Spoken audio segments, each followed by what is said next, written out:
Space is dusty, which is both really annoying and really cool. Now when I talk about space dust, I want you to picture little tiny grains that can be made of different materials. Some are silicates, some are hydrocarbons, and they come in a range of sizes, although they're all very tiny. Maybe at most they can get up to tens or hundreds of microns across, but in general they're so small that it's really more like smoke particles than what we imagine as dust that we find around the house. And for a long time in astronomy, this dust was a giant nuisance. See, for one, it blocked a lot of the things that we were interested in studying. Even when you look up in the Milky Way, you see those dark brown patches. That's space dust. And even if it doesn't entirely block out some background object, it can still mess with the light we receive from it. If you've ever been outside on a really smoky day, you'll notice that everything has this creepy orange-red hue, and that's because the shorter wavelength blue light interacts more with the smoke particles, and so it doesn't get through to you and everything looks more red. Well, space dust does this too. We call the process reddening, and it will change the colors of objects that we're trying to observe. There's even dust in our solar system that scatters and reflects sunlight, causing a faint glow called the zodiacal light that you can see with your naked eyes. And as you might imagine, all this dust blocking and emitting and changing the light we see can cause some problems for the science we try to do. And yet, that dust is really, really important for things like our existence. Dust plays a huge role in the formation of planets, providing seeds that material can grow upon like a snowball. It plays a big role in stellar evolution in lifetimes, as it can be created during supernovas yet also help stars form. And if you look out into the universe in lower energy infrared light, you can actually see the glow from dust, and it will trace out structures that you didn't know were there. Studying dust is important when we look at distant galaxies and within our own solar system. Dust even changes the human experience of space. If you've ever heard astronauts say that space smells kind of like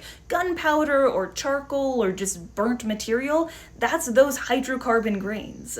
So whether you think of it as annoying or beautiful or smelly, space dust is really interesting.